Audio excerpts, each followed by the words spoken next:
One nation one election. हाल ही में आई एक राष्ट्र एक चुनाव रिपोर्ट बेहद चर्चा में है।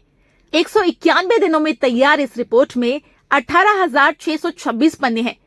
पूर्व राष्ट्रपति रामनाथ कोविंद की अध्यक्षता में बनी ये रिपोर्ट देश में एक साथ चुनावों की वकालत करती है।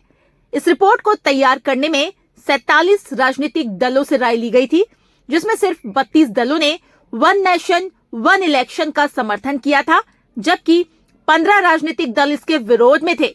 संविधान और राजनीति के विशेषज्ञों और शोधकर्ताओं की मदद से तैयार इस रिपोर्ट में वन नेशन वन इलेक्शन के पक्ष विपक्ष सभी पहलुओं पर चर्चा की गई, जिसके बाद निष्कर्ष इसके समर्थन में अनुशंसाएं दी गई है। वन नेशन वन इलेक्शन पर बनी उच्च स्तरीय समिति ने अपनी रिपोर्ट हाल ही में वर्तमान राष्ट्रपति द्रौपदी मुर्मू को सौंप दी है। इतिहास: जनवरी 2018 में भारत के पूर्व राष्ट्रपति रामनाथ कोविंद ने संसद के अपने संबोधन में वन नेशन वन इलेक्शन का जिक्र किया था। इसके साथ ही वर्तमान प्रधानमंत्री श्री नरेंद्र मोदी भी इसके पक्ष में मुखरता से बात करते रहते हैं। 1999 में बीपी जीवन रेड्डी की अध्यक्षता वाली विधि आयोग ने भी वन नेशन वन इलेक्शन का समर्थन किया था। गौरतलब है 1967 तक देश में वन नेशन वन इलेक्शन व्यवहारिक रूप से लागू था। इसके बाद दल बदल, अविश्वास प्रस्ताव, बर्खास्तगी और विघटन आदि कारणों से ये व्यवस्था बार बार बाधित हुई।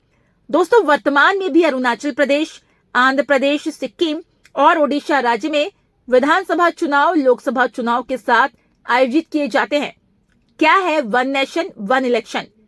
वन नेशन वन इलेक्शन एक देश में एक साथ चुनाव कराने पर बल देती है। इस रिपोर्ट में लोकसभा और विधानसभा के साथ साथ पंचायत स्तर के चुनाव को एक साथ करवाने से जुड़ी सिफारिश की गई है। पूर्व राष्ट्रपति रामनाथ कोविंद के अलावा इस समिति में केंद्रीय गृह मंत्री अमित शाह, कांग्रेस के पूर्व नेता गुलाम नबी आजाद, 15वें वित्त आयोग के पूर्व अध्यक्ष एनके सिंह, लोकसभा के पूर्व महासचिव एवं संविधान के विशेषज्ञ डॉक्टर सुभाष कश्यप, वरिष्ठ अधिवक्ता हरीश साल्वे और chief vigilance commissioner Sanjay Kothari के नाम विशेष रूप से उल्लेखनीय है। इसके साथ ही कानून राज्य मंत्री अर्जुन राम मेघवाल और डॉक्टर नितिन चंद्रा भी विशेष आमंत्रित सदस्य के तौर पर समिति में शामिल थे।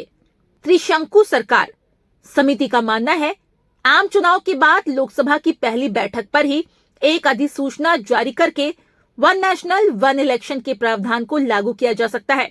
त्रिशंकु सदन या अविश्वास प्रस्ताव की स्थिति में सरकार गिरने पर भी होने वाली समस्या का समाधान समिति ने अपनी रिपोर्ट में सुझाया है। समिति का सुझाव है कि ऐसी स्थिति में लोकसभा या विधानसभा का चुनाव बाकी बची अवधि के लिए ही किया जाएगा। इसके बाद सदन को भंग कर दिया जाएगा। इस तरह के चुनाव को मध्यावधि चुनाव कहा जाएगा, जबकि 5 साल कार्यकाल पूरा होने के बाद एक साथ होने वाले चुनाव को आम चुनाव कहा जाएगा। पक्ष में तर्क: वर्तमान में देश के किसी न किसी हिस्से में प्रत्येक तीसरे महीने कोई न कोई चुनाव होता ही रहता है। इससे देश का पूरा ध्यान और सरकारी मशीनरी इन पर केंद्रित हो जाती है।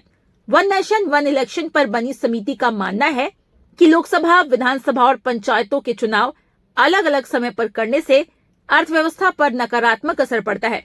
हर साल कोई न कोई चुनाव होने की वजह से प्रशासन और मशीनरी पर फोकस अपने कार्यों से हटकर चुनाव पर हो जाता है, जिसकी वजह से आमजन के रोजमर्रा के कार्यों पर भी असर पड़ता है। इसके साथ ही विभिन्न चुनाव के लिए जरूरी लॉजिस्टिक्स जैसे ईवीएम, वीवीपैट, मतदान कर्मी, सुरक्षा कर्मी और अन्य आवागमन संबंधी साधनों की व्यवस्था करने में प्रशासन को दिक्कतों का सामना भी करना पड़ता है। बार बार कोई न कोई चुनाव होने की वजह से समय समय पर आदर्श आचार संहिता लागू होती है। इससे नया नीतिगत निर्णय नहीं लिया जा सकता, जिससे सरकारी योजनाएं भी प्रभावित होती है। मतदाताओं को भी बार बार विभिन्न प्रकार के चुनाव के लिए आना जाना करना पड़ता है, जिससे खास तौर पर प्रवासी कामगारों को अतिरिक्त समय, श्रम और धन खर्च करना पड़ता है। इसके अलावा विभिन्न राजनीतिक दल लगातार चुनावी मोड में रहते हैं और विकास कार्यों पर उचित ध्यान नहीं दे पाते। राजनीतिक स्थिरता की वजह से भी दूरदर्शी और लॉन्ग टर्म योजनाएं संकट में आ जाती है। वन नेशन वन इलेक्शन से चुनाव की लागत में भी कमी आएगी, क्योंकि बार बार चुनाव होने से विभिन्न राजनीतिक दलों का चुनावी खर्चा भी बढ़ जाता है। साथ ही चुनाव से जुड़ी कर्मचारी और लॉजिस्टिक्स की लागत भी बढ़ जाती है। एक साथ चुनाव होने से मतदाता सूची भी एक बार ही बनेगी, जिससे समय और धन की भारी बचत होगी। साथ ही फर्जी वोटिंग पर भी अंकुश लगाया जा सकता है। इसके अलावा इससे हॉर्स ट्रेंडिंग और दल बदल पर भी कुछ हद तक नियंत्रण संभव है। अब बात करते हैं विपक्ष में तर्क की। इसका विरोध करने वाली पार्टी और संविधान के विशेषज्ञों का मानना है, वन नेशन वन इलेक्शन से कई तरह के संवैधानिक मुद्दे सामने आ सकते हैं। सबसे पहले तो ये देश के संघीय ढांचे के लिए खतरनाक साबित हो सकता है।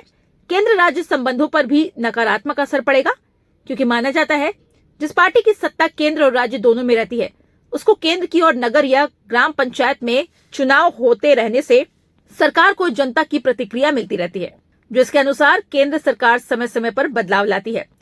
वन नेशन वन इलेक्शन से 5 साल के लिए सरकार जनता की तरफ से निश्चित हो सकती है, जिससे लोकतंत्र पर भी बुरा असर पड़ने की आशंका है। इसके अलावा मतदाताओं में जागरूकता कम होने से विभिन्न राजनीतिक दलों के प्रचार तंत्र से जनता भ्रमित हो सकती है या लालच में पड़ सकती है।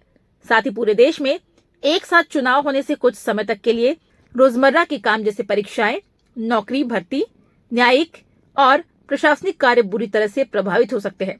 तो दोस्तों, ये थी वन नेशन वन इलेक्शन के बारे में पूरी जानकारी। उम्मीद करते हैं ये वीडियो आपको पसंद आई होगी। आपके अनुसार ये होना चाहिए या नहीं, कमेंट करके जरूर बताएं। इस वीडियो को शेयर करना ना भूलें। अगर आप किसी प्रतियोगी परीक्षा की तैयारी करते हैं तो हमारे चैनल को सब्सक्राइब जरूर करें, क्योंकि हम प्रतिदिन आपके लिए एजुकेशनल वीडियोस लाते रहते हैं। Thanks for watching.